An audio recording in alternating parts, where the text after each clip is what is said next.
አክሱም ከተማ ቅድስት ከተማ የሚል ስያሜ ሊሰጣት ነው። አጼ ዮሐንስ በአክሱም የሰማዕትነት ክብር እንዲሰጣቸው ሊወሰን ነው። በአክሱም ከተማ መጠጥ፣ ጫትና የመሳሰሉት ተግባራት ሊከለከሉ መሆኑ እየተሰማ ነው። በዚህ የተነሳ የከተማዋ ቅድስት መባልና አንዳንድ ውሳኔዎች እንደ ከዚህ ቀደሙ ከሙስሊሙ ማህበረሰብ ተቃውሞ ሊገጥም እንደሚችል እየተነገረ ይገኛል። ከአክሱም ጋር የተገናኘውን መረጃ ቢቢሲ በዝርዝር ዘግቦታል። አቤል ሚዲያ እንደሚከተለው አቅርቦታል። አብራችሁን ቆዩም። መንበረ ሰላማ እየተባለ የሚጠራውና በኢትዮጵያ ኦርቶዶክስ ተዋሕዶ ቤተክርስቲያን ውግዘት የተጣለበት የትግራይ ኦርቶዶክስ ተዋሕዶ ሲኖዶስ አክሱምን ቅድስት ከተማ ብሎ መሰየሙንና ይህንኑ የሚያሳዩ ሕጎች እያወጣ መሆኑን አስታውቋል። የትግራይ ኦርቶዶክስ ተዋሕዶ ቤተክርስቲያን ሲኖዶስ ባደረገው ጉባኤ የጥንታዊቷ አክሱም መጠሪያ ቅድስት አክሱም ጽዮን ከተማ እንዲሆን መወሰኑን ማስታወቁ ተነግሯል። ቤተክርስቲያኗ ይህንን ውሳኔ ተከትሎ በከተማዋ እንደ መጠጥና ጫት ሽያጭ ያሉ ተግባራት ላይ ክልከላ እንዲጣል እንደምትፈልግ እንዲሁም የቅድስና ምልክት እንድታሳይ የሚያደርጉ ሕጎችን እያወጣች መሆኑን ገልጻለች። ውሳኔው ይፋ ከተደረገበት ሚያዝያ 28 ቀን 2018 ዓ.ም አንስቶ ከተማዋ በአጠቃላይ ቅድስት ተብላ እንደምትጠራ የትግራይ ኦርቶዶክስ ተዋሕዶ ቅዱስ ሲኖዶስ ዋና ጸሐፊ ብፁዕ አቡነ አረጋዊ ተናግረዋል። አክሱም ከዚህ ቀደም ያላት ክብር እንዳለ ሆኖ በጠቅላላው ቅድስት ከተማ እንድትባል የሚያስችል ጥናት ቀርቦ ውሳኔው እንደተላለፈ ገልጸዋል። አክሱም ከተማ ቅድስት ከተማ በሚል በተለምዶ ትጠራ እንደነበረ ጠቅሰው የአሁኑ ውሳኔ መጠሪያውን ሕጋዊ እንደሚያደርገው አስረድተዋል።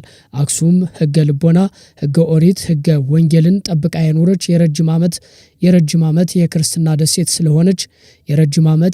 ደሴት ስለሆነች ቅድስት መሆኗን ብፁዕ አቡነ አረጋዊ አስረድተዋል። ብዙ መንበረ ታቦተ ጽዮናት፣ መንበረ ጽላት፣ መንበረ ሳምራ፣ መንበረ ብዙ ቅዱሳን ስለሆነች ያላት ክብር እንዳለ ሆኖ ካሁን በኋላ ደግሞ ከተማዋን ጠቅላላ ቅድስት የሚያስብላት ተጠንቶ ያለው ግብዓት ቀርቧል በማለትም አብራርተዋል።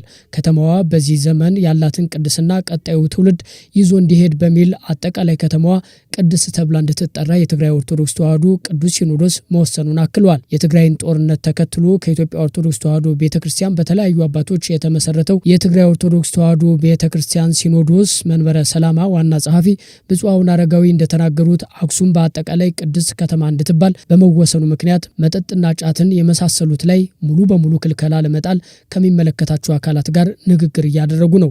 ለሆቴሎችም ስርዓት የሚወጣበት ሕግ እያወጣ ነው። ከተማይቷ ቅድስት ከተባለች የቅድስና ስራ ሊሰራ ይገባል።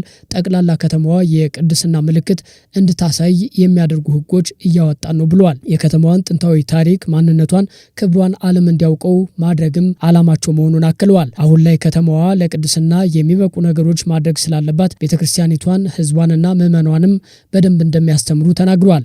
የትግራይ ኦርቶዶክስ ተዋሕዶ ቤተክርስቲያን አክሱም ቅድስት ከተማ እንድትባል ውሳኔ ያሳለፈው በከተማዋ የሚገኙ የእስልምና ሃይማኖት ተከታዮች ጋር የተያያዘ ውዝግብ በድጋሜ በተስተዋለበት ወቅት ነው።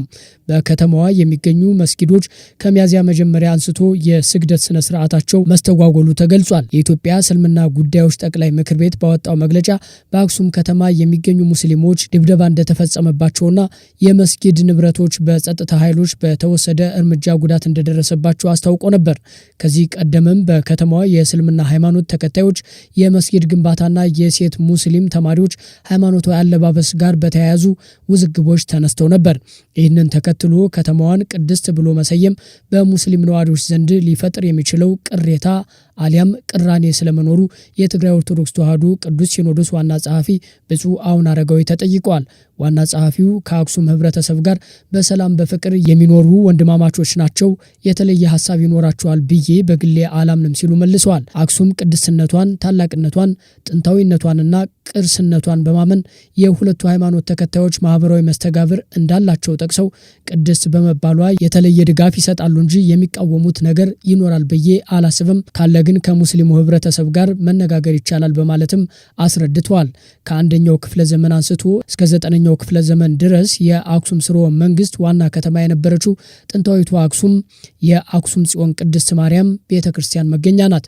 የ4ኛው ክፍለ ዘመን በንጉስ ኢዛና ዘመን እንደተመሰረተች ታሪክ የሚመሰክርላት የአክሱም ጽዮን ቅድስት ማርያም ቤተክርስቲያን የሐዲስ ኪዳን ታቦት መገኛ መሆኗም ይታመናል። አክሱም ከተማ ከ1700 ዓመታት በላይ ማስቆጠራቸው የሚነገርላት የተቀረጸላቸው የአክሱም ሐውልቶች መገኛም ናት። ኢትዮጵያ በተባበሩት መንግስታት የትምህርት የሳይንስና የባህል ድርጅት ዩኔስኮ ካስመዘገበቻቸው ቅርሶች መካከል የአክሱም ሐውልት ተጠቃሽ ነው። የአክሱም ሰው ሰራሽ አርኪኦሎጂ ስፍራም በዚህ መዝገብ ውስጥ ተካቷል።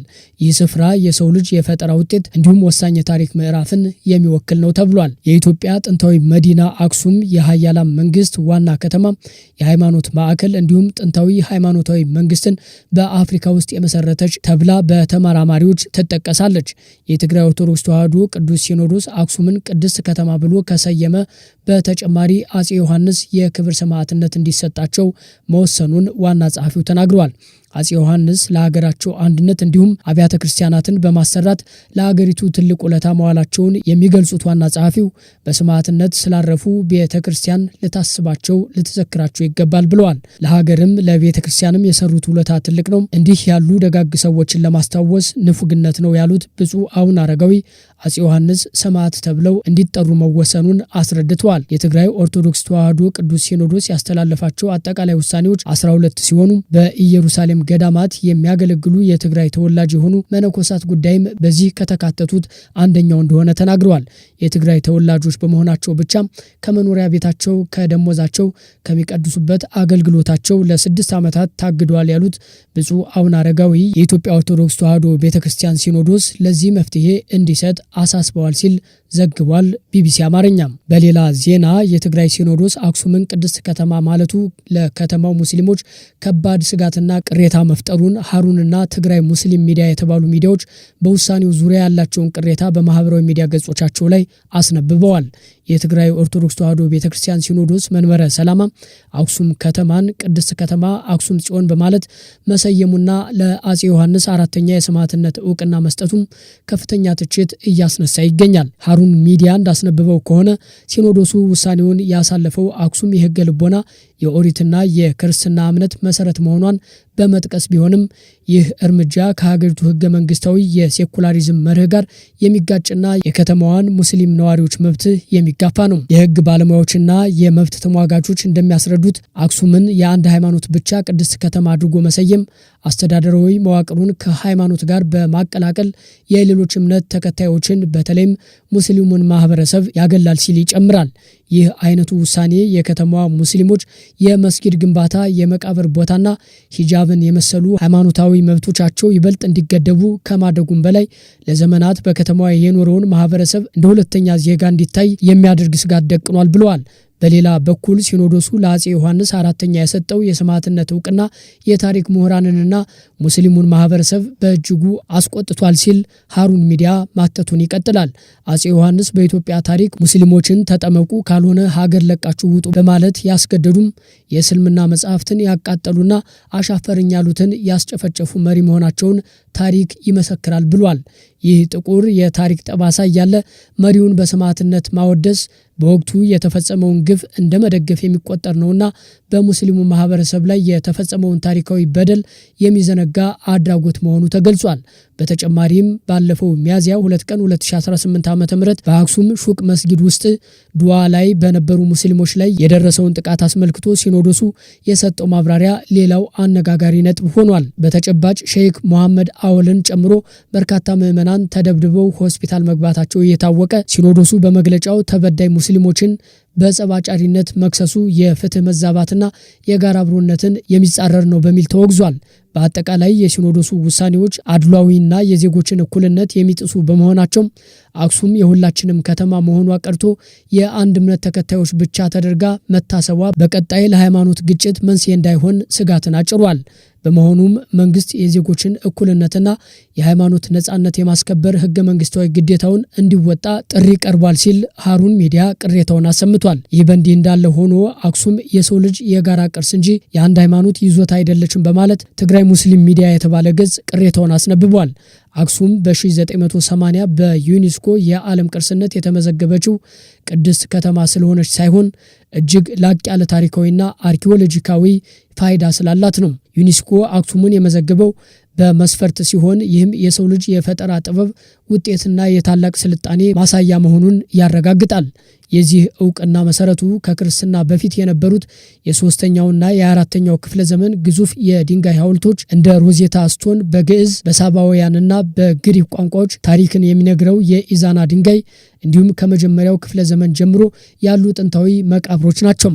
አክሱም ለዓለም የምታበረክተው ሁለንተናዊ እሴት ለሰው ልጅ ሁሉ የሚገባ ሀብት ነው። የዓለም አቀፍ የቅርስ ተቋማትን ዕውቅና እየተጠቀሙ በሌላ በኩል ዜጎችን በሃይማኖት የሚለይና የሚያገል ፖሊሲ መከተል አይቻልም። የዓለም ቅርስነት መርህ ዓለማዊ ነው። ይህም ማለት ታሪክን ያለምንም አድሎ ለሁሉም የሰው ልጅ መጠበቅ ማለት ነው።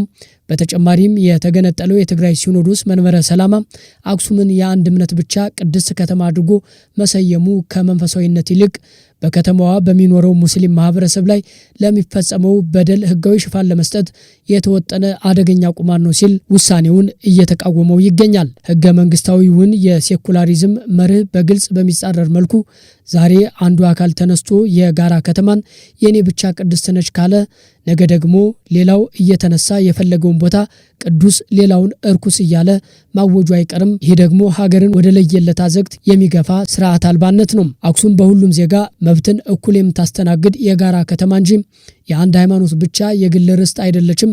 ሃይማኖታዊ ስያሜን እንደ ጋሻ በመጠቀም የከተማዋን ነዋሪ ሙስሊሞች የመስጊድ ግንባታ፣ የመቃብር ቦታና የመሰረታዊ እምነት መብታቸውን ለመርገጥ የሚደረገው ጥረት ዜጎችን በገዛ ሀገራቸው እንደ ሁለተኛ ዜጋ የሚቆጥር ፍጹም አድሏዊና ተቀባይነት የሌለው አካሄድ ነው። አክሱም የነዋሪዎቿ ሁሉ ናት ሲሉ የተጠቀሱት ሚዲያዎችና የእስልምና ሃይማኖት ተከታዮች የአክሱምን ቅድስት አክሱም ተብላ እንድትጠራ ሊወሰን ነው መባሉን እየተቃወሙ እንደሚገኙ መረጃዎች ጠቁመዋል። አበቃን። አብራችሁን ስለቆያችሁ እናመሰግናለን።